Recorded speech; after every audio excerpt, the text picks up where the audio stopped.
Magandang umaga po sa lahat. Magandang Jesusness po sa inyong lahat. Maraming salamat po sa Panginoon sa panibagong linggo upang pasalamatan natin siya at tayo ay makapagpuri sa ating Panginoon. Isa nga pong masigabong palakpak para po sa ating Diyos na dakila. Okay. Atin pong pakibati nga po yung ating mga katakatabi dyan. Kahit po yung nasa malayo, pakikaway-kaway nga po mga kapatid. Ayan, mga music team, ang ating pong mga umaawit, mga tumutugtog. Welcome po. Inanyayahan ko po ang lahat na magsitayo para po sa ating panalangin.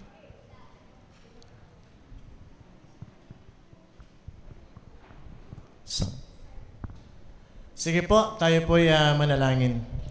Diyos na dakila, pinupuri ka namin, pinasasalamatan ka namin, dinadakila ka namin, O Diyos Ama. Maraming salamat po sa pagkakataon na kami po ngayon ay muling nakapagtipon-tipon upang ikaw ay mapurihan at mapasalamatan.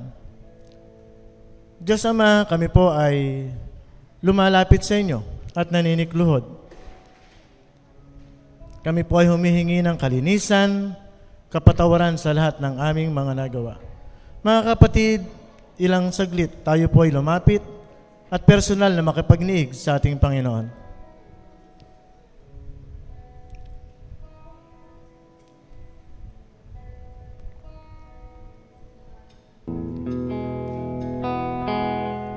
Maraming salamat po sa muling paglilinis sa aming mga karumihan, sa muling pagpupuno sa aming mga kakulangan.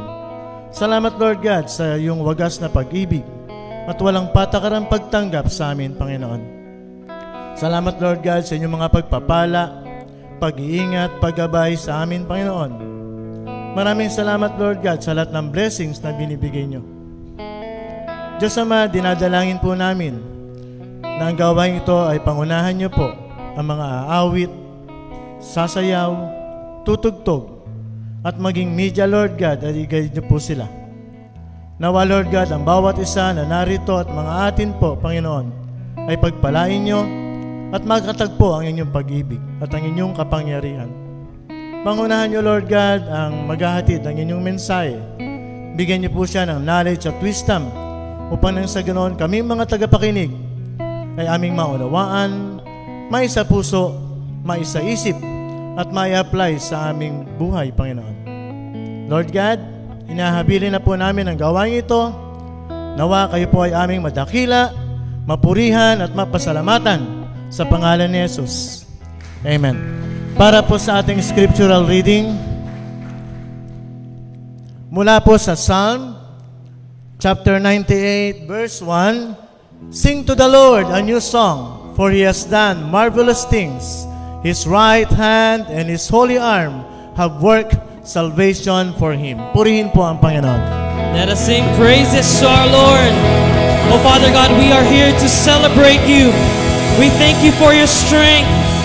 You are our Lord, our Savior, our strength and refuge. Hallelujah!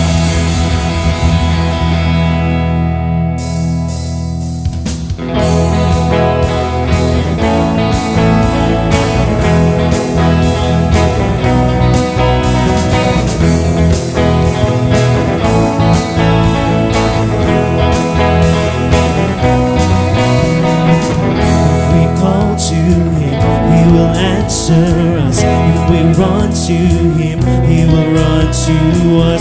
If we lift our hands, He will lift us up. Come now, praise His name, all you saints of God. Oh, sing for joy to God our strength. Oh, sing for joy to God our strength.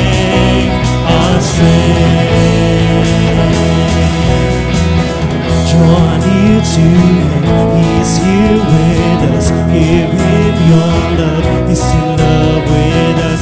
He will heal our hearts, He will cleanse our hands. If we rend our hearts, He will heal our hands.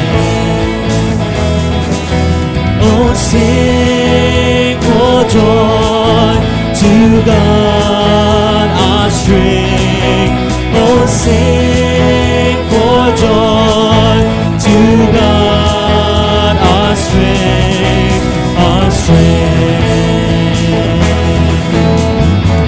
If we call to Him, He will answer us. If we run to Him, He will run to us. If we lift our hands, He will lift us up. Come now, praise His name, all you saints of God. Draw near to Him, He is here with us. Give Him your love, He's in love with us. He will heal our hearts, He will cleanse our hands. He will rend our hearts, He will heal our land. Oh, sing for joy to God, our strength. Oh, sing for joy to God, our strength. Oh, sing for joy to God, our strength. Oh, sing for joy to God, our strength. Oh, sing for joy to God, our strength. Oh, sing for joy to God, our strength. Sing for joy to God, our strength. Oh, sing for joy to God, our strength, our strength.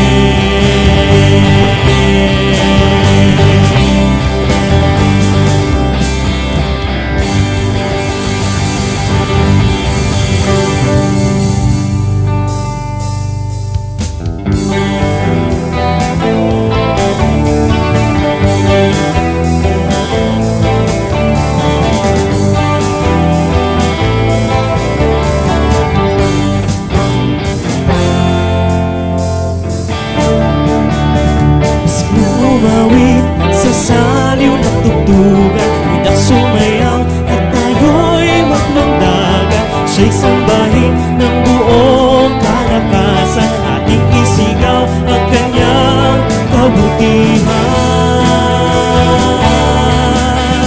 Masiglang umawit sa saliw ng tugtugan, hindi sumayaw at tayo'y maglandagan. Siya'y sambahin ng buong kalakasan, ating isigaw ang kanyang kabutihan.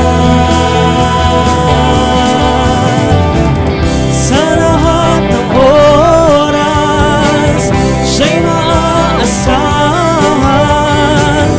Ang pag-ibig niya ay laging nananahan. Mga puso natin ay pinupuno ng kaligayahan, kaya dapat ipagdiwang kanyang kabutihan. Siglang umawit sa saliw ng tugtugan, bilang sumayaw at tayo'y maglundagan. Siya'y sambahin ng buong kalakasan, ating isigaw ang kanyang kabutihan. Sa lahat ng oras, siya'y maaasahan. Ang pag-ibig niya ay daig nananahan. Mga puso natin ay pinupuno ng kaligayahan, kaya dapat ipagdiwang ang kanyang kabutihan.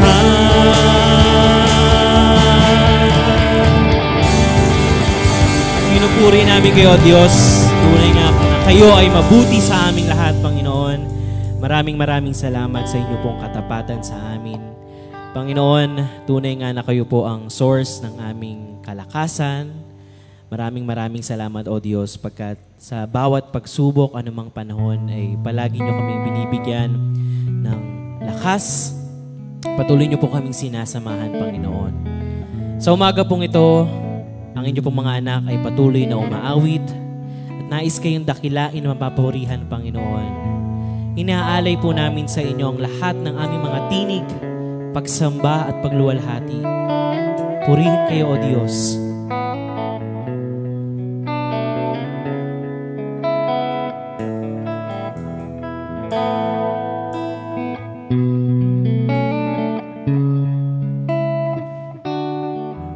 Sa inyong panang ako'y umuyugo, ang aking kabuuan sa inyo ay isinusuko.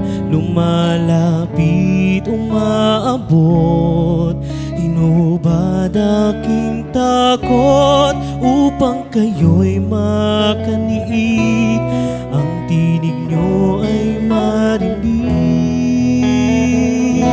Dinadakila ko kayo sa sandaling ito, sumasamba't lumuluhod sa kabanalan nyo. Wala nang hihigit pa, kayo ang Diyos na dakila, aking manlilikha, aking Ama.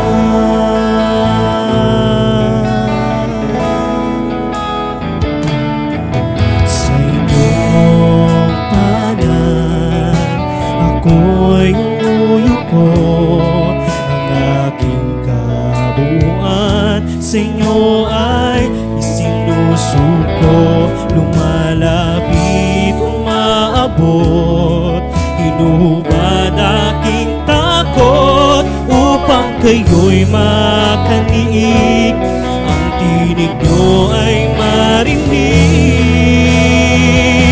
Dinadakila ko kayo sa sandaling ito, sumasamba't lumuluhod sa kabanalan nyo. Wala nang hihigit pa, kayo ang Diyos na dakila, aking manlilikha, aking Ama.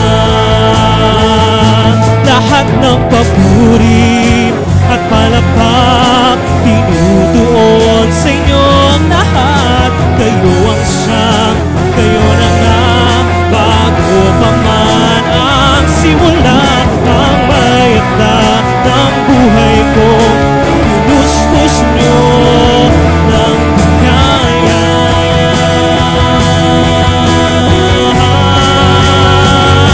Dinadakila ko kayo sa sandaling ito, sumasamba't lumuluhod sa kabanalan nyo. Wala nang hihigit pa, kayo ang Diyos na dakila, aking manlilikha, aking manlilikha, aking manlilikha, aking Ama.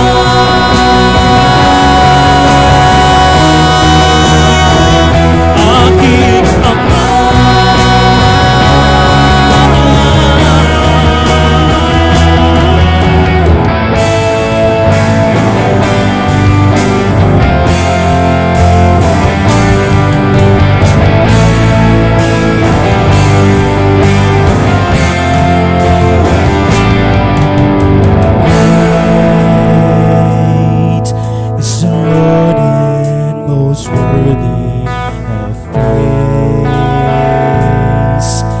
The city of our God, the holy place, the joy of the whole earth.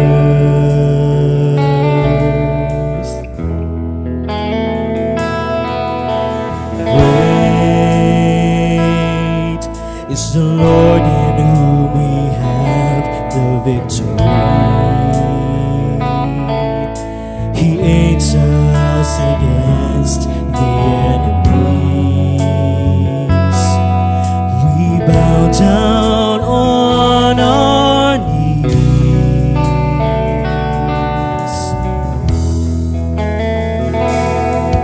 And Lord, we want to lift your name on high.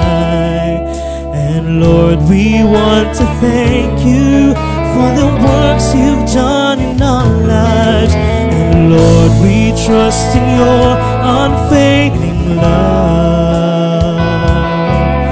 For you alone are God eternal, throughout earth and heaven above.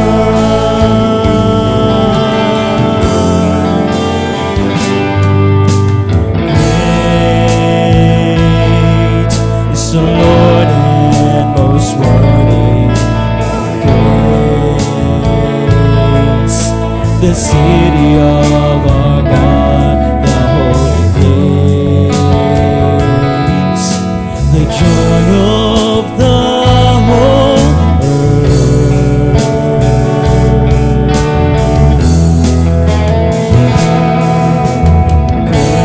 Great is the Lord in whom we have the victory. He is us against the enemies. We bow down on our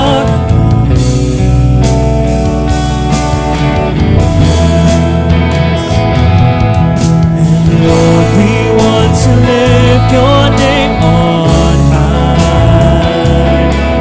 And Lord, we want to thank you for the works you've done in our lives. And Lord, we trust in your unfailing love. For you alone are God eternal, throughout earth and heaven. For you alone are God eternal, throughout earth and heaven. For you alone are God eternal, throughout earth and heaven above.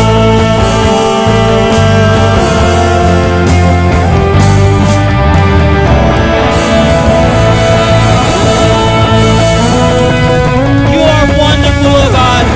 You are marvelous, worthy to be praised.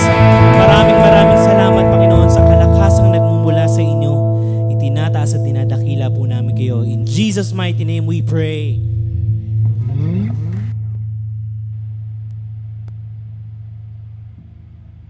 Sa muling malakas na palakpak para sa Panginoon. Amen.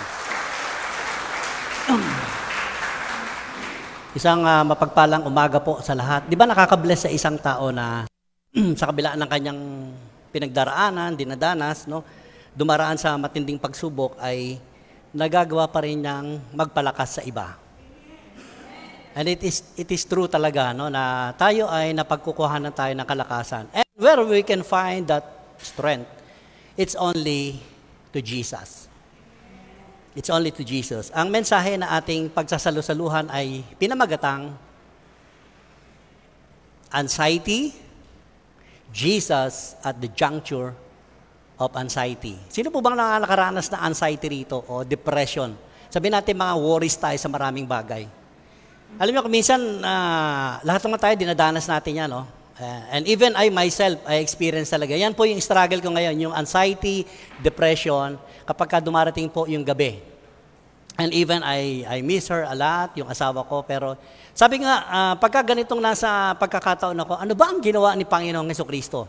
And I always looking back doon sa Word of God, kung ano ang ginawa ni Jesus.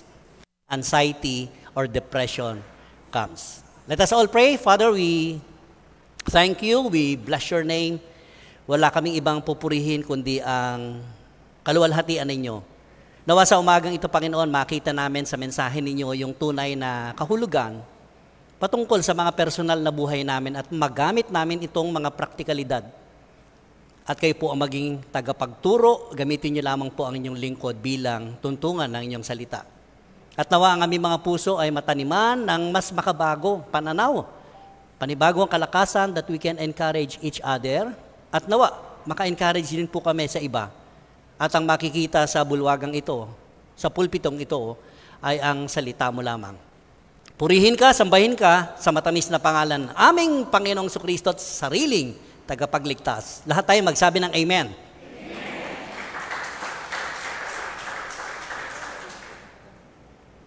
Nung inaaral ko itong anxiety kasi based on my own experience, ganun pala, napakadali naman talaga magpayo sa kapwa natin kapag may mga pinagdaraanan siya, no? Oh, kaya mo yan.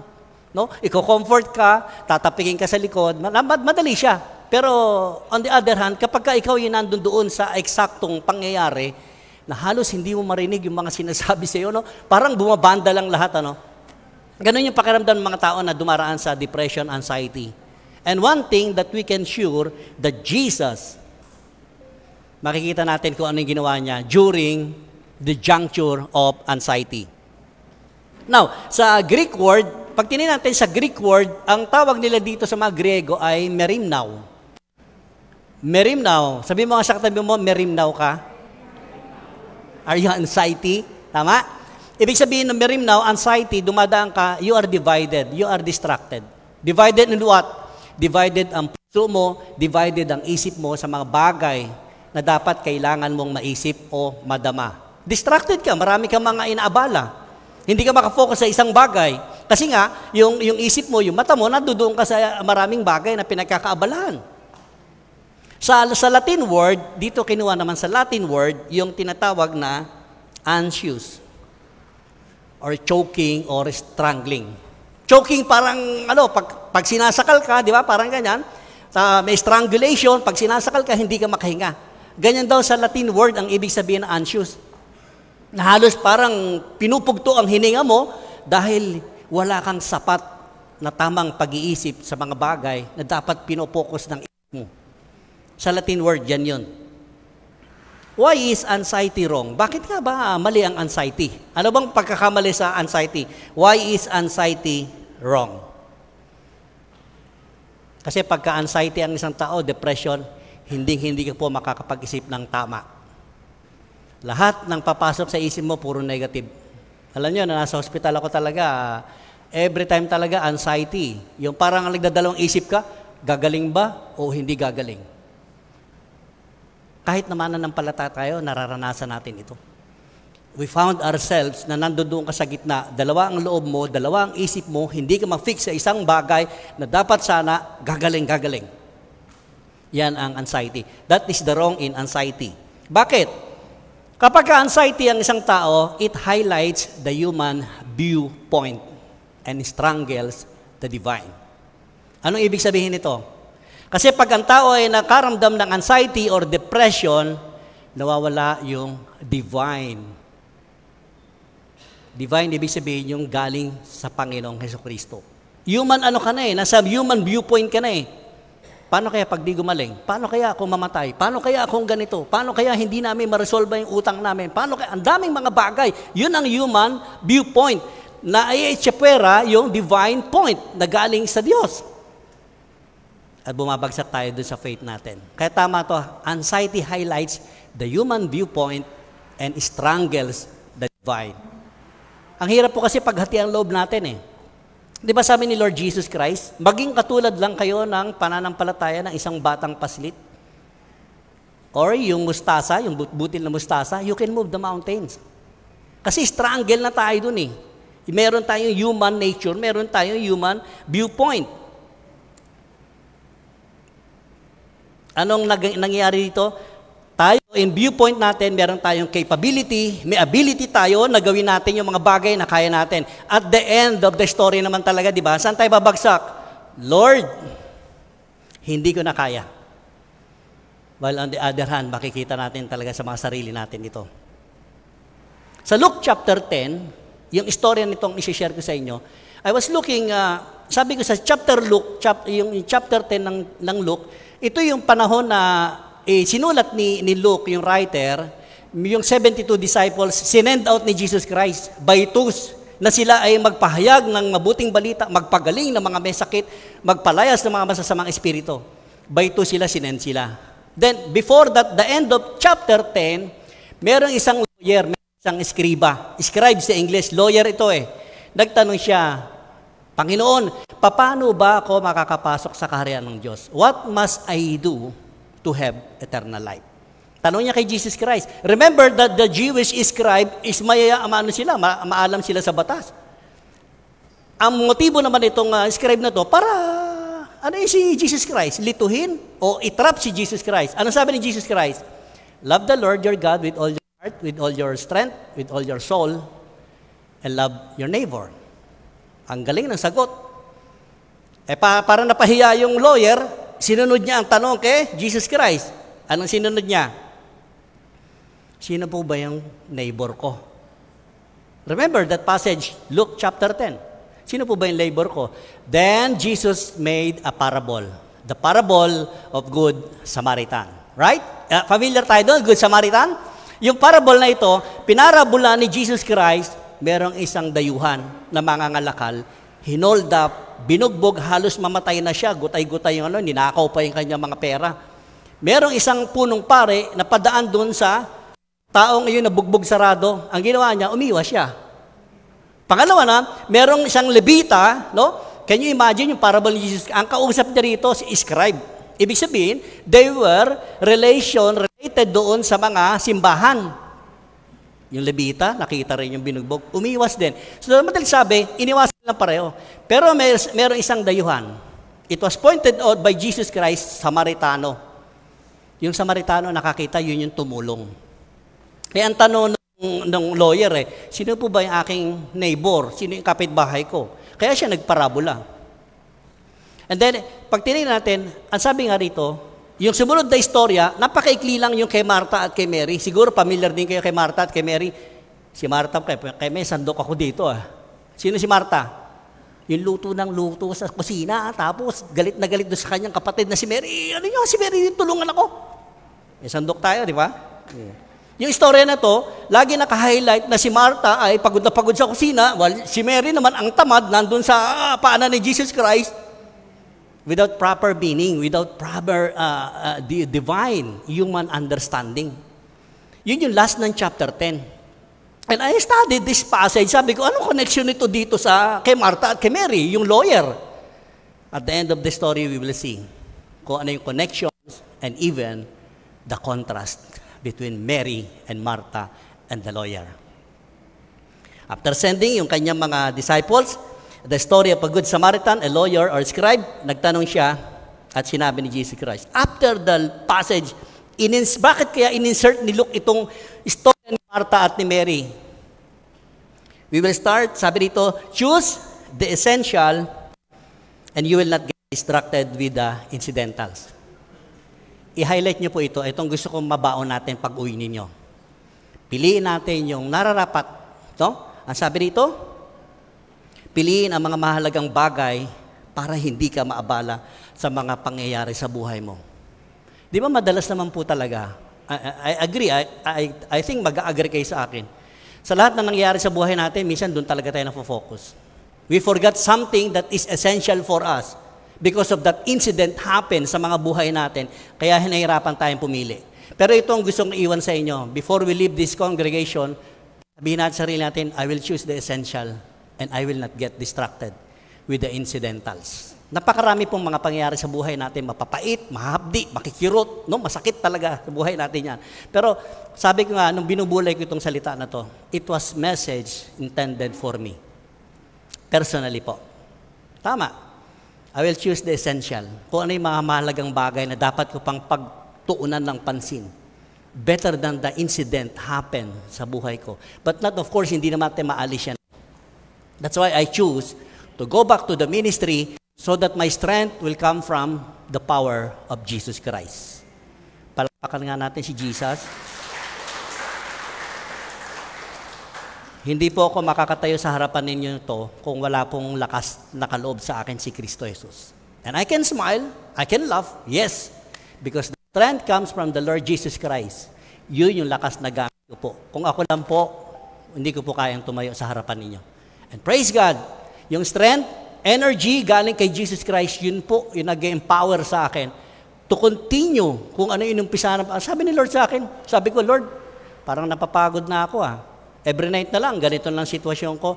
Binitbit ako ng Panginoon dito sa bato ko eh. Sabi niya, hindi pa ako tapos sa'yo. Ako nga, hindi ako nag-give up sa'yo. Tapos ikaw, give up ka. Sabi, Lord, nag-uumpisa pa lang tayo sa journey ng paglilingkod mo sa akin. Even, mahirap, masakit, di ba? Pagka naririnig ko yung word of Jesus na-strengthen yung spirit ko Because ang kasunod ng strengthen ng spirit, strengthen of your physical. Tama? Kung paiiralin ko ang physical, bagsak ang spiritual ko, lugmok po ako. Wala akong makukuha. But thank you, Lord. Sabi ko, Jesus, salamat. Umpisa natin sa Luke chapter 10, verse 38. Ito na tayo kay Martha at kay Mary. As Jesus and His disciples were on their way, ibig sabihin, on their way sila sa Jerusalem. He came to a village where a woman named Martha opened her home to Him. Ang ganda ng background, di ba? Si Martha po, who is Martha? Pagkakaunawa natin. Si Martha yung kapatid ni Mary. At kapatid nilang lalaki, si Lazaro, yung binuhay ni Panginoong Kristo for 4 days na patay na. Siya po iyon.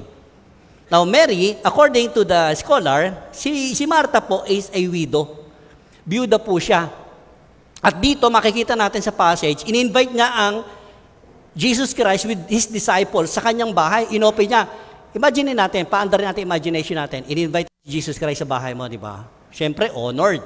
Honored yun At ito naman magkakapatid to, kaibigan ni Jesus Christ to. Kaya si Jesus, ang intention niya, pumunta. Kaibigan niya, in-invite siya Alam niyo maganda kay Jesus Christ? Kapag in-invite niya si Jesus Christ, hindi po siya tatanggi. He will never say no. Ang siya napakaganda rito, in-invite ni Martha si Jesus Christ. And they were very, very honored. Na-invite nila si Jesus Christ. Then they go. Nagpunta sila doon sa bahay ni Martha. At nung panahon naman yun talaga, ang context ng mga Jewish people ng araw, kayo mga babae, lagi ko inuulit yan, ang mga babae po talaga, hindi kayo masyadong extravagant sa mga Hudyo. Only the men. Patriarchal, ibig sabihin, sa patriotic Jewish nation, ang mga kababaihan po, hindi kayo masyadong importante. Only the men are important that time. Yung context po nila sa Jewish, hindi panahon natin yon. On the other hand, sa panahon natin, medyo wala na yun Ang babae at lalaki, pinantay equally ni Jesus Christ. Kaya tayo mga mananampalataya, equally rin tayo when we treated women. Right? Ito, kitang-kita natin. Pinahalagaan ni Jesus Christ ang babae sa pamamagitan ni Martha at ni Mary. The next line. She had a sister called Mary. Remember, in the Bible, pagka nabanggit ang mga pangalan, very crucial tayo dyan. Pag binanggit ang pangalan, di ba, pag nabanggit ang pangalan mo sa isang istorya, di ba, napaka-proud mo naman nabanggit yung pangalan mo. Sa Bible, ganun din po. Itong si Martha, meron palang kapatid na ang pangalan, si Mary. Ang sabi rito, who sat at the Lord's feet, listening to what Jesus teach. Okay, malinaw, di ba? Ang linaw. Maaaring yung bahay ni Martha, malaki. May kitchen, merong dining room, merong kwarto, kumpleto lahat. Malaki. Siyempre, 12 disciples yung kasama ni Jesus Christ. Marami sila. At nung araw naman, hindi naman uso yung table natin na may upuan pa. Sila sitting on the ground. At yung table nila, para mga 2 feet lang naman ang laki nun. So, lahat sila nandoon. Ang sabi rito, yung kapatid niya si Mary, nandoon lang din sa mga kalalakihan, nakaupo si Mary, and listening to Jesus' teaching. The next verse. Sa KGB, gusto ko KGB ko. Yeah, KGB. Sa KGB, ganito kasi ang translation Ang sabi rito, and she had a sister called Mary. Pareho na NIV, di ba? Gusto ko ma-highlight dito na si Mary kasi madalas sa mga preacher, sa mga preaching, ang hina-highlight si Mary. Si Mary po na isang tamad, walang pakialam sa kanyang kapatid na si Martha na gawaing kusina.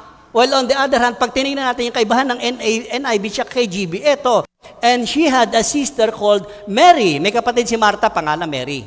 Which also, I highlight also, which also sat at Jesus' feet and heard His word. Ano ibig sabihin? Pagka inunawa natin to, si Martha, nakaupo rin doon, together with her sister, Mary and Lazaro. Right?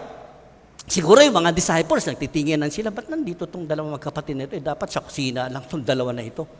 Ang ibig sabihin, ma-highlight dito, Martha was also seated doon sa habang nagtuturo si Kristo Jesus. Kasi iba, pag hinighlight nila, si Mary, lang pakialam kayo. Di ba? Lagi natin, minsan pag nag-Bible study, para kasi Martha, alika rito. Di ba? Hinighlight natin yung gano'n lang. Pero hindi natin nakikita yung tunay na dahilan. Si Martha pala, nakaupo rin si Martha. The next verse, etong kaibahan. Dinemote ni Luke si Martha. Dito natin makikita ngayon, ang sabi dito ni Luke, but Martha was, distracted by all the preparation that she had to be made. May dalawang katangian tayo makikita ngayon. Si Mary, she was ready to listen to Jesus. Martha also ready to listen to Jesus. But, distracted po siya sa maraming bagay. Saan siya distracted? Sa kusina. Luto siya, di ba? Para kayo na. Iiwan niya. Babalik siya sa upuan. Upo. Right? Kikinig sa Bible study. Mamaya, tatayo uli. Baka kumukulo na. Right? Kita natin. Ito si Martha. Pagod na pagod, distracted. Naranasin niyo na ba yan sa isang gawain? Right? Kahit dito sa atin congregation may nagtagaluto tayo doon Di ba? Hindi sila makafocus. Hindi sila makafocus sa teachings. Sa Word of God. Ganon din sa atin, nangyari katulad ni Martha at ni Mary. The next verse. Ito yung nakakatakot. Siguro, pagod na pagod si Mary talaga sa pagluluto. Tignan niyo ang pagkakasabi, no? I think this is the most regrettable para kay Martha. Nung naalala niya siguro ito, no? Nung mamatay si Jesus Christ, ako naalala ko, nireview ko pala si Panginoon. Na-highlight ko talaga ito. Sabi rito, she came to him, meaning Martha was distracted to all things, nandun sa kitchen. She came out with the spatula, right? Baka pasid niya pa si Jesus Christ. Tama. Sabi niya, she came to him, Jesus Christ, and asked. Ano sabi niya? Lord, don't you care? Lord, don't you care? Pamewang pa si Martha. Don't you care that my sister has left me to do the work by myself? Tell her. Pagalit ito, tell her to help me. Ano nangyari? Diba, habang nagtuturo si Panginoon, nakaupo sila, nakikinig. Siguro ang center of attraction napunta kay Martha, right? Ang lahat nagtingin ng kay Martha, biglang pumasok Distraction yun disrupted sa turo ni Kristo Jesus. Nakita ko yung sarili ko rito, mga kapatid. Noong the time na anxiety ako, inuusan ko ang Panginoon, Lord, favor naman lagi, spare mo yung asawa ko rito. Just like Martha, I commanded Jesus Christ. Di ba nakakahiya? Tingnan niyo sinabi rito, don't you care? I remember Peter, the disciples were in the boat, crossing to the other lake, and sabi nila, Lord, don't you care that we drown? Pag dumarating tayo sa punto ng buhay natin na distracted tayo, hindi tayo nakakaisip ng mabuting bagay at instead makakapagsalita tayo sa ating Panginoon Kristo just like Martha and the disciples na inuutusan niya to. Pagalito mo naman si Mary, yung kapatid ko, pagod na pagod ako rito. Tingnan nyo, that my sister has left me to do the work by myself. Hindi po tamad si Mary. Si Mary, may ginawa rin siya sa kusina. Ang kaibahan lang nila, pagkatapos hugasan ni Mary, pagkatapos hugasan ni Mary yung mga plato, yung mga kutsara, o anumang gagamitin nila sa pagkain, iniwanan niya, naupo siya. And she was ready to listen to Jesus' teachings. While on the other hand, si Martha, abalang-abala, hindi siya makapokus kay Jesus Christ. At tapos pinagalitan pa niya. Right? Parang minsan, kinukomand natin si Jesus, ang Panginoon. Lord, ganito yung gawin mo. Lord, ganoon. We are commanding Jesus Christ. Di ba nakakahiya? Nakita niyo yung mga karakter sa Bible? Hindi po kakaiba sa atin yan. May mga karakter sa Bible na katulad natin sa panahon na tayo ay depressed, anxiety tayo, ito ang masasabi pa natin kay Jesus Christ. Alam niyo, surprisingly, ano sagot ni Jesus Christ? Ano pa sagot ni Jesus Christ? Hulaan niyo. Ito kaya yung sagot ni Jesus Christ. Kagalitan niya si Mary at sasabihin niya, Mary, Mary, your sister has a lot on her hands. Why don't you get up and help her it would mean a great deal to her. Wala po sa Bible ito. Ginawa ko lang po ito. Ito kaya, ako na-expect ko, ito ang sagot ni Jesus Christ kay Martha, pero si Mary ang re-rebuking niya. Tingnan nyo, kung tayo ito, nasabihan tayo, Pastor, sabihin naman kay brother, pagod na akong kakalampaso rito, siya nakaupo lang dyan, kumakain pa. Right? Ay, ano sasabihin ko? Sasabihin ko yung, uy, kumakain ka dyan yung mga kasama natin, linis ng linis dun Di ba? Tama. Right? Agree or agree? Agree tayo rito. Yan dapat ang expectation ng mga disciples kasi nakatingin sila ngayon kay Jesus Christ. Dahil parang pinapagalitan ni Martha si Jesus Christ. Now, tingnan natin. On the other hand, ito yung biblical na sagot ni Jesus Christ. What did Jesus answer? Yes. Salamat sa Panginoon. Iba ang isip natin at iba yung isip ni Lord Jesus Christ. Ano sabi niya? Martha, Martha. Yun ang sa Bible, pagka inulit ni Panginoong Kristo ang salita niya, madiinan talaga ito. Martha, Martha, the Lord answered, you are worried and upset about many things. Praise God. Totoo naman talaga tayo, ang dami natin mga iniisip na bagay na kung minsan hindi na dapat. Di ba, ano turo ni Jesus Christ? Do not worry about tomorrow. For tomorrow, bahala siya sa bukas. Hindi pa dumarating yung bukas, inaalala mo na yung susunod na linggo, susunod na buwan, susunod na taon, pag di nangyari, sumasama loob natin, di ba? Kasi ang turo ni Panginoon sa Kristo, do not worry and upset about many things, Martha. Siguro si Martha, ilang putahe kaya niluluto ni Martha, no? Siguro mga 3 putahe niluluto ni Martha. Kaya abalang-abala siya. Kaya tuloy, gusto niyang utusan yung kapatid niya, tulungan mo naman ako dito, sister. No? Pero tingnan natin, ito yung sabi ni Jesus Christ kay Martha, rebuking with love. Rebuking with love sa kanya. Sabi niya, Martha, bakit ang dami mong wino-worry? The next verse. But few things, or only one thing, sa ibang salin, are needed, or indeed, only one.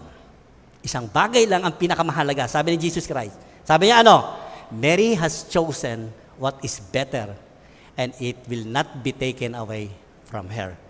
Alam niyo, ilang libong taon na itong pinag-aaralan sa Bible. Hanggang ngayon, sa panahon natin, pinag-aaralan natin.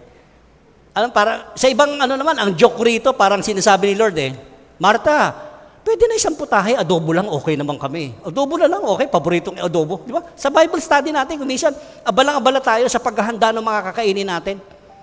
Na kapag nandun na tayo sa Bible study, hindi ka na makafocus kasi ang isip mo, nandun sa kusina, kung ano papakain mo kay pastor, papakain mo kung kani-kanino.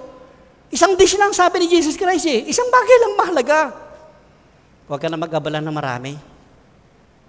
Pero siyempre, pag nag-adobo ka naman, isang malaking kasirola para naman sawang-sawa tayo, para may take home pa, di ba? Tama? Joke ko lang naman yun. Pero ang maganda rito, isang bagay ang meron si Mary na kahit kailan, hindi maaagaw sa kanyang buhay yun. At hanggang ngayon, pinag-aaralan natin yung buhay ni Mary. Tandaan niyo, si Mary hindi po tamad. Hindi lang siya sumalampak doon sa mga disciples, sumupo siya para makinig kay Jesus Christ. Sabi ko kanina, translate ko nga, may ginawa rin si Mary sa kusina, may partisipasyon siya. Kaya lang, kakaiba sa ugali ni Mary, he was ready to listen when Jesus Christ came. Sa mga buhay po natin, are we like Martha or are we like Mary? Nung tinanggap natin si Jesus Christ, visitor lang ba siya talaga? Kung i-entertain natin si Jesus Christ, ay visitor lang ba? O talagang kapamilya natin, kabahagi ng buhay natin. Nung tinanggap natin sa sarili nating buhay, sa bahay natin, sa sarili nating tahanan, and we are ready to sit at the feet of Jesus Christ and ready to listen to His Word and His teaching so that we will do what He wants us to do. Otherwise, pag di po tayo na nahimik, nakinig kay Kristo Jesus, yung gusto niyang mangyari sa buhay natin, hindi po kailanman mangyayari. Kasi si Martha, kita natin kay Martha. Distracted siya sa maraming bagay because she is not listening to the feet of Jesus. While on the other hand, Mary is sitting and ready to receive what was Jesus told her. Palakpakan natin si Jesus Christ. Mary chose the essentials and she did not distracted with the incidentals. Hindi siya nagpa-distract doon sa kapatid niya. No? Siguro ko ako si Mary, sabi pa ni Jesus Christ, Martha, Martha, why are you so worried and upset for many things? Praise God. Hindi niya nirebuke si Mary. Ang nirebuke niya with love, si Martha. Si Martha na nagdedemand kay Jesus Christ mismo na para utusan si Jesus Christ pa, sabihan yung, pwede naman niya sabihin diretso sa kapatid niya, right? Mary, tumayo ka dyan, oy. Matanda si Martha, widow nga siya Si Mary, dalaga pa. Pwede niya utusan yun, alika, tumayo ka dyan. Kurutin niya sa singit yung, ikaw maldita ka, nandiyan ka pa nakuipo ka sa mga kalalakihan, kurutin niya sa singit. Pwede naman yun di ba? Pero bakit kailangan niya pang sabihan si Panginoong Kristo ng ganong salita? And I was, very, yung puso ko rito na pinag-aaralan ko, parang ako si Martha. I'll be like Martha, mga kapatid. I almost commanding Jesus Christ na gawin yung mga bagay na gusto ng puso ko. Pero hindi nangyayari. Hindi naganap. Magtatampo ako sa Diyos. Lalayo ba ako sa Diyos? Pero hindi po. Ang sabi ng Lord, the more na meron kang ganyang pagsubok, try to come near to me. Lapit ka sa akin, anak. Lapit ka. Kung meron mang dito, isa sa inyo, kung meron mang nakakaalam ng puso ko, si Jesus lang po yun. Wala pong iba. Kahit sa dami ng habdi, kirot na nangyari, no? Kasi pagbulay-bulayan talaga, no? Na meron tayong Jesus Christ, meron tayong Lord and Savior na tunay na nakakaunawa sa sitwasyon natin ngayon. Kahit bukas, kahit sa susunod na araw. Sabi ko, Lord, I trust you. Bukas, mamayang gabi, worried na naman ako, upset ako, anxiety ako, depression ako. Basta ang alam ko, ikaw mismo, nauunawaan mo ang puso ko. And I will be with you, Lord Jesus. I will continue to serve you. Now, tingnan natin. What do you think? What happens next? Ano yung nangyari nung sumunod? Na-rebuke niya na si Martha, di ba? Na-rebuke niya na. Pwede rin namang itong, pwede rin itong isang sagot ni Jesus Christ. Ito, another, aking highlight lang, yan. Pwede ito yung pangalawang sagot ni Jesus Christ. Martha, why don't you take off your apron? Tanggalin mo yung apron mo. No, siguro naka-apron pa siya, ba nakikinig si Martha. And sabi doon, and sit down for a few minutes. Parang sabi ni Jesus, halika nga rito, maupo ka lang dito for a few minutes. Dinner can wait. Right? Dinner can wait. There is something very dear to my heart that I'd like to share with you. Ang galing talaga ng Panginoon. Wala to sa Bible, nilagay ko lang. Dalawa yung answer ko na para sa sarili ko lang. Kung ako yung pastor, sabihin ko dun sa walang hindi mapakali na kapatiran natin, di ba, maupo nga rito. Maupo, makinig ka rito. Di ba? Pero ang ganda ng approach ni Jesus Christ kay Martha talaga. Very loving yung approach niya. Hindi niya pinagalitan talaga na yung mapahiya sa karamihan. And beside, yung patriarchal na sinasabi ko, no Jewish nation nila, importante nun, lalaki talaga, ang babae wala kayo. Dapat wala doon sila Mary, tsaka si Martha, nasa kusina lang talaga sila. Yun yung dapat, yun yung tamang kaugalian ng mga Israelita nung panahon nila. But Jesus, He entertains women. Kaya sa mga congregation ngayon, di ba, tayo, inaano natin ang babae magturo, mag-speak. Because Jesus did. Ginawa ni Jesus. Ba't natin sasabihin, bawal ang babae rito, bawal ang ganon? Hindi Ginawa nga ni Jesus equally. The next verse. Dito tayo pumunta. Why look the writer insert the episode of this juncture? Juncture, ibig sabihin yung dugtungan, yung parang nagsusugpungan silang ganon. Yung parable of Samaritan, yung describe dito, bakit biglang nasingit sa istorya si Pag binasa niyo yung Bible, Luke chapter 10, ba't biglang napunta kay Martha at saka kay Mary? There is a juncture between the two episodes. Anong gusto ni Luke ipakita rito? The next slide. The writer wants us to see an important connection and contrast between Jesus' teaching. Ano yon? Anong ibig sabihin ko? Meron pong vertical divine connection.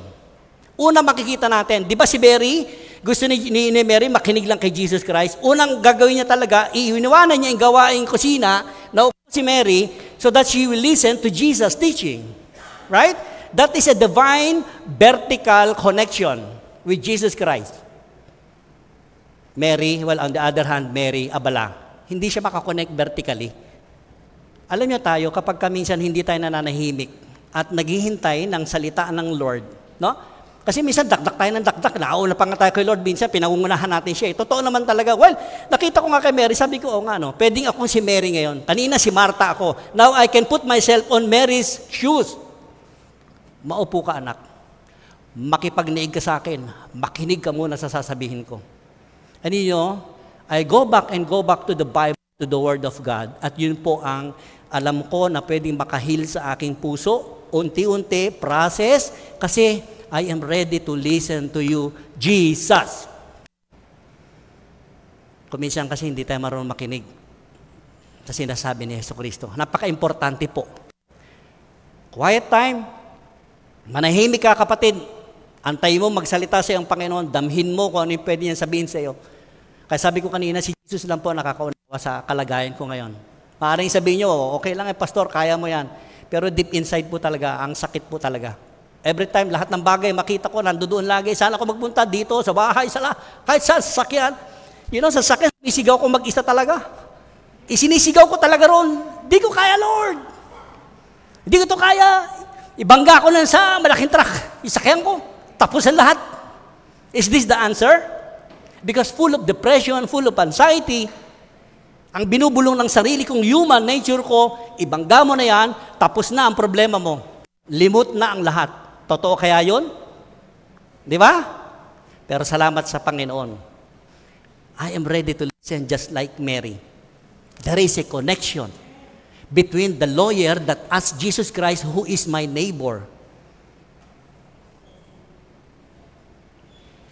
The next slide, you will see. Serve nga tayo ng serve. Ako, serve sa Lord eh. Yun ang inaano ko eh. Lord, servant mo naman ako. Masipag naman ako. Akin lang po ito ha. Napakasipag ko naman sa ubasan mo ha. Tapos ganito nangyari.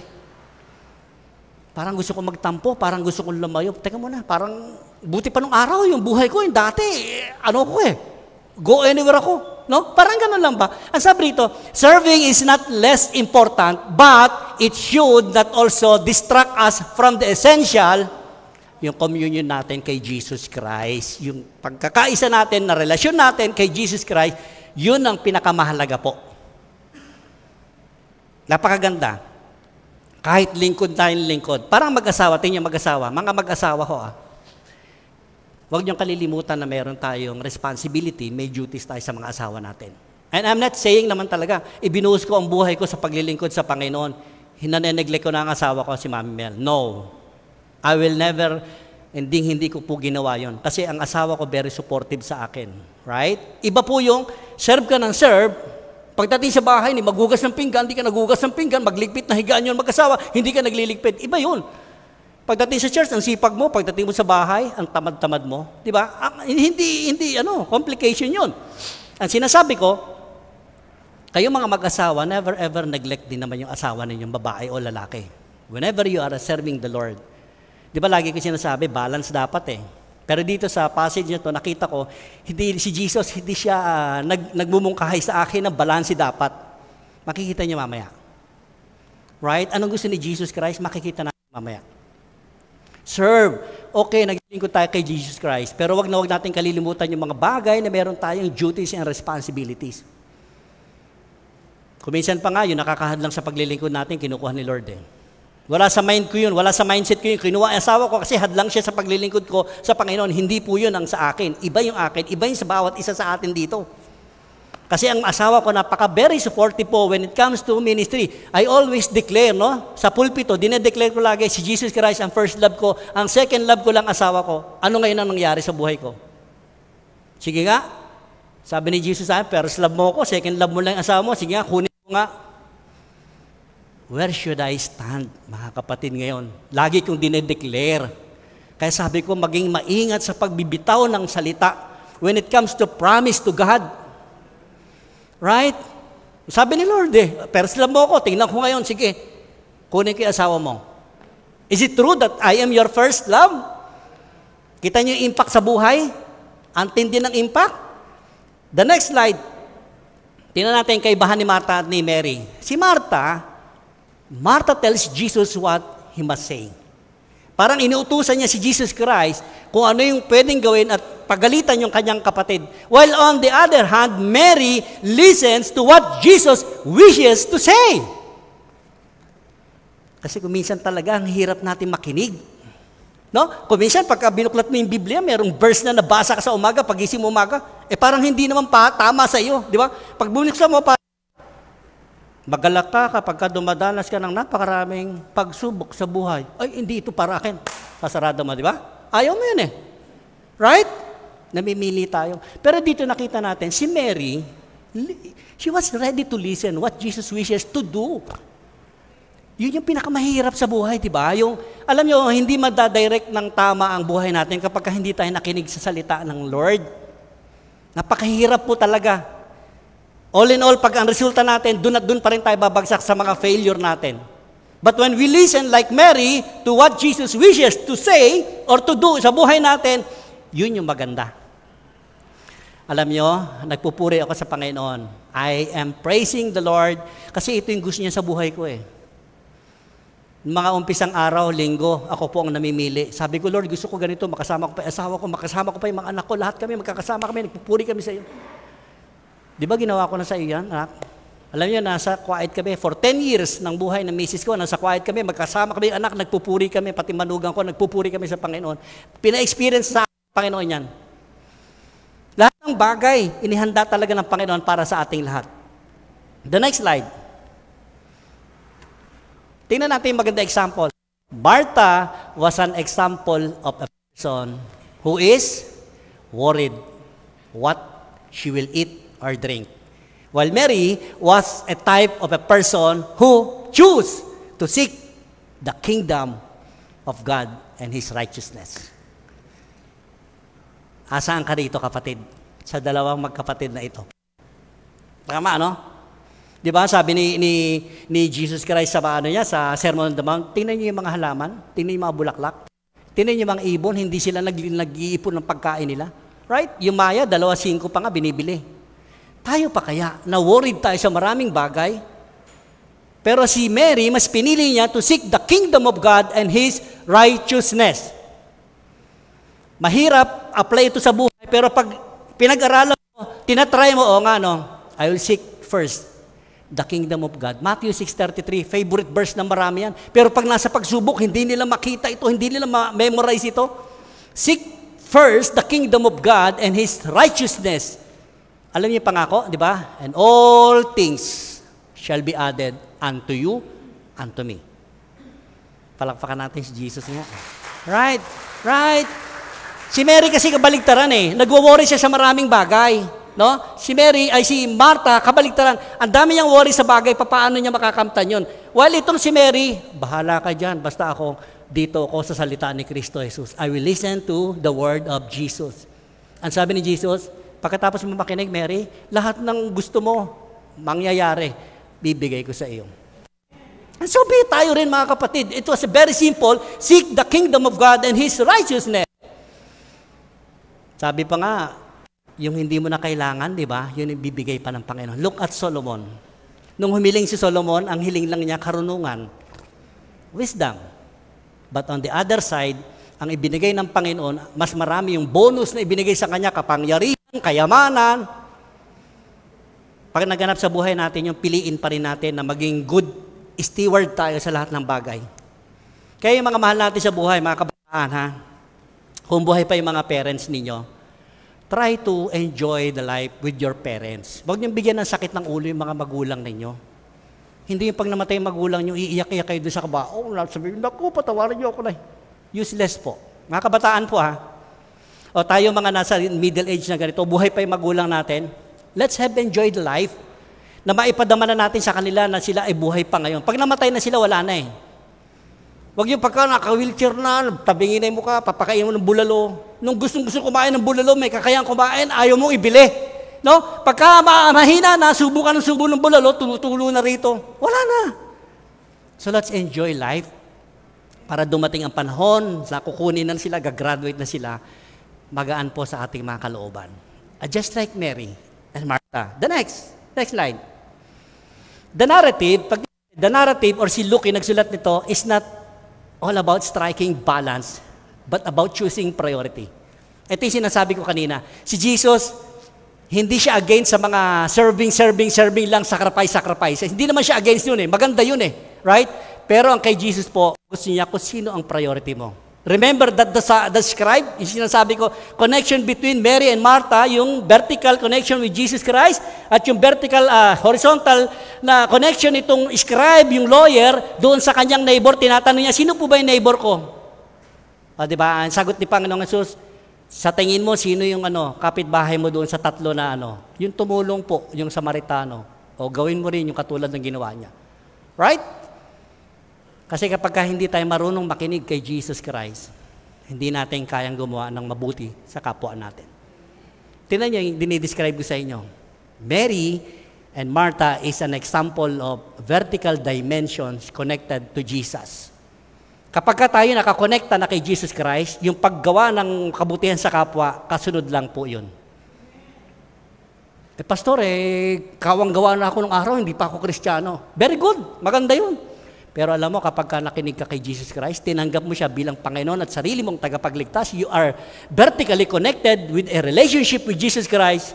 More than that, hindi pa nga humingi pa mo, binibigyan mo na di ba? Right? Kasi may Spirit of the Lord nagsasabi sa atin, bigyan mo yung tao na yan, may pangangailangan yan. Di ba pag binigyan natin, kanina, bago ko dumating dito kanina, mayroon akong inabutan talaga. I thank God. The first thing in the morning, I wake up, sabi ko, Lord, ano yung pwede kong gawin na mabuti sa kapwa ko? Tinetestimony ko po sa inyo ito kasi hindi po ako ito eh. Si Lord Jesus Christ, yung heart ko ngayon, it was the throne of Jesus Christ na lagi kong sasabihin, Lord, ikaw ang maupo. Hindi ko kaya to. Dumaan ako doon sa isang tao na inabutan ko siya. Kasi sabi ko, inutusan ako ng Panginoon para abutan kita. Naku, salamat, Pastor. Salamat, Pastor. In the middle of your uncertainty, in the middle of your trials, you can do a lot good things towards your neighbor. Palakpakan natin ang Panginoon. Hindi ko po magagawa yon. Without Jesus, hindi ko po kayang gawin yon. Ang sabi ni Lord, it's not all about striking. Hindi ko tinitira si Martha o binabati ko si Martha dahil yung kanyang serbisyo, no? Ang gusto ko, sino ba ang priority mo sa buhay mo? Who is your priority? Pastor, yung asawa ko, hindi naman inaalis ng Lord yan eh. Lagi ko sinasabi, Jesus is my first love, my wife is my second love. Ginawa ng Panginoon sa akin. Kaya huwag kayo magbibitaw kagad ng salita, mga kapatid. Maging maingat kayo. Ito yung nangyari sa akin. Right? Ngayon mo patunayan sa akin na first love mo ko, anak. It's not all about your balancing service. It's all about your priority ngayon sa buhay mo. Who is your priority? Iiwan ko sa inyo yung tanong ngayong umagang ito. Who is your priority? Tanongin mo nga yung katabi mo.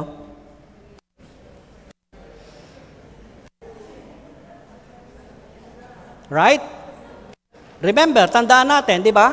Ang sabi ni Lord, seek first the kingdom of God and His righteousness. Lahat yan hindi inaalis ng Panginoon. Pero kasi ang maganda kay Jesus Christ, tingnan nyo, the next verse, yung sinabi niya sa lawyer. Anong sabi ni Lord sa lawyer? Doon sa scribe? He answered, love the Lord your God with... Basahin natin sabay-sabay. 1, 2, 3.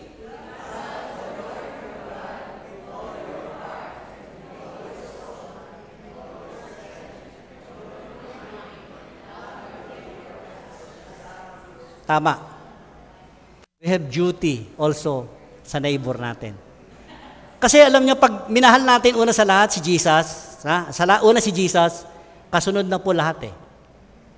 Yung hipag mo na madamot sa lupain ninyo, yung bayaw mo na napakadamot, no? Mamahalin mo eh. Right? Because you put your first love to Jesus. And then that love comes from Jesus will put into your hearts flowing like a river. Mamahalin natin, maging makaaway natin. Yan yung sinasabi ni Jesus. Ikaw, lawyer ka, alam mo ang batas, hindi mo kilala kung sino yung neighbor mo. Right? Yung neighbor natin, yung mga katabi natin. Sila yung mga neighbor, kapwa, tao natin. Ang sabi ni Jesus Christ, whenever you do good things to the least of my disciples, you do it to me. Lord, hindi ka namin nakitang nakulong eh. Right? Hindi ka namin nakitang na hospital. Hindi ka namin nakita na walang damit. Very simple yung turo ni Jesus Christ na para i-apply natin sa buhay natin pang araw-araw. May nakita ka na kapwa mo na gano'n, busabos o ano maitsura, di ba? Inudyokan ka ng isip mo na ano. Minsan may kontra pa tayo. Huwag mong ano yan, nagra-rugby lang yan. Di ba may gano'n tayong kontra? But be wise. May wisdom tayo mga kapatid. May wisdom tayo, coming from the Lord. Yung wisdom galing sa Kanya yun. Kaya nga, kung di tayo mag-aaral, mananatili na maupo sa paanan ni Kristo Jesus at handa tayong makinig, no? One-on-one sa Kanya, hindi natin malalaman yung kalooban ng Panginoon. Ang daming mga drama ng mga Kristiyano, nalaman ko yung kalooban ng Panginoon, ganito. Ang daming dramatize ng mga Kristiyano talaga sa panahon natin ngayon. Huwag tayong magpapadala sa mga drama-dramang ganon. Right? Sabi sa akin, Lord, bangon. Tapos na ang lahat. Wake up. Go back to your ministry, just like David. I always remember David, nung kanyang anak ay naghihingalo, nag-ayuno siya, ano talaga siya, lahat ginawa niya. Pero nung namatay, ano ginawa niya? Bumangon, nagbihis, naligo, kumain ng marami. Ang sabi ng kanya mga elders niya, ano nangyari kay King David? Bakit gano'n namatay yung anak? Biblically speaking po talaga, kapag alam mo ang salita ni Kristo ng Diyos, you can do it also. At mapaparangalan sa buhay mo ang Panginoong Hesukristo.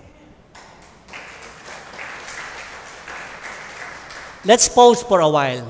Pasensya na kayo, medyo umpisa pa lang tayo, hindi pa tayo matatapos. Okay? Hanggang second service tayo. Joke lang po, joke. Let's pause for a while. Tingnan natin ito. May ginawa ko. Pause tayo ng konti ngayon. Let's pause for a while. Let not the incidentals distract you and me of the essential. Oo nga, no? Pastor, tama nga ito. Huwag kong hayaan yung mga pangyayari sa buhay ko na masasakit, mapapait, magaganda, blessing, no? Lahat yun, incidental sa buhay natin yan eh. We cannot choose. Gusto natin, blessing lang, blessing. Ayaw natin ng mga pasakit, di ba? Hindi natin pwedeng piliin yan eh. So whenever that incidentals happen to us, piliin pa rin natin yung nararapat na dapat natin gawin. Like Mary, choose to sit down at the feet of Jesus Christ. Luhod kung kinakailangan lumuhod, right? Lord, mangusap ka sa akin. Sabihin mo kung ano po yung dapat kong gawin. And you know what? Anong sabi ni Paul? This is the last verse na pwede kong ibahagi sa inyo. Baunin natin pa. Anong sabi ni Paul? Philippians 4:6-7. Very, very powerful itong passage na ito. Sinabi ni Paul. Sabi niya, don't worry about anything. Instead, pray about anything with thanksgiving. Sabi na, now, sabi niya, tell God what you need and thank Him for all He has done. Magpapasalamat pa ba ako sa nangyari sa buhay ko? Yes, you have to thank God for what was happened to you, Pastor Rani. Right? Praising God, thank Him. Kasi itong sinasabi. Kasi marami kang bagay na wino-worry. And that is true talaga. Ano yung dinugtong niya? Ito ngayon, nandito ako sa verse 7. Verse 7, ang sabi niya, then you will experience God's peace. Yung kapayapaan ng Panginoong Kristo na ibinibigay sa atin, walang katulad po yan. Nakatulad ng kinocomfort ka ng kapwa mananampalataya mo. But the God's peace coming from Jesus Christ, ang sabi nito, which exceeds anything we can understand, His peace will guard your hearts and mind as you live in Christ Jesus. Nawa mga kapatid, sa umagang ito, may mabaon kayo, may napulot tayo. Magandang balita tungkol kay Mary, kay Martha, at doon sa Eskriba. There is a dimension between the vertical and horizontal relationship with Christ Jesus. Tayo pong lahat ay yumuko sa presensya ng Panginoon. Banal, maraming salamat sa pagkakataon na kami makapakinig. Makabago at praktikal na paglalatahala tungkol sa kapayapaan ninyo. At Lord, turuan niyo nga po kami talaga na palagiang maupo sa inyong paanan, makinig. Salamat at hindi mo kami tinitingnan kung ano yung nagawa namin kasalanan, kamalian. But you are looking into our hearts. Kung anong meron kami sa puso namin, totoo kaming tao, tanggap na tanggap mo kami, Lord. And even, Lord, yung mga kasakitan, yung mga yung hindi, na nararamdaman namin, nararanasan namin. Lord, Ikaw yung unang nakakaalam, nakakaunawa sa amin. That's why you said in Philippians 4:6-7, the peace from God which transcends all understanding that will guard my heart and my mind. Sa pagpapatuloy ng pakikipagrelasyon ko sa inyo, Panginoong Hesukristo. Maraming salamat po. Ito po yung samot, dalangin namin, punong-puno ng katagumpayan at kapayapaan sa mga puso namin sa matamis na pangalan ng aming Panginoong Hesukristo at sariling tagapagligtas. Amen.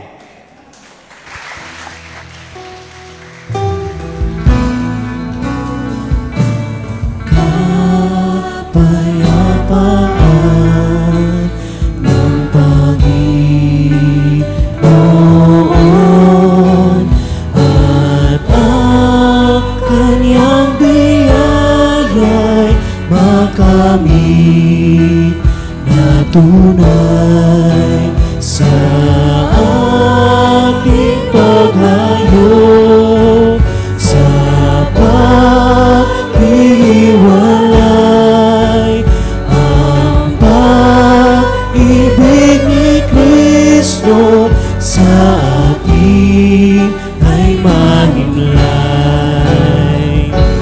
Amen. Amen.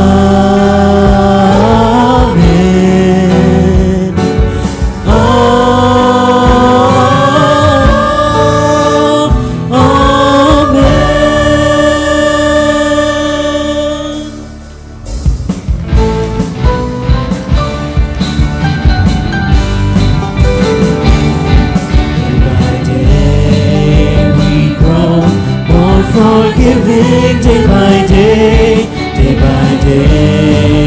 we are more accepting day by day, growing with a kinder heart like Jesus more and more, from glory to glory day by day. Let's be more loving, be more kind, as Jesus showed us the way of love. Day by day I walk a little closer to my Lord. Day by day, day by day, day by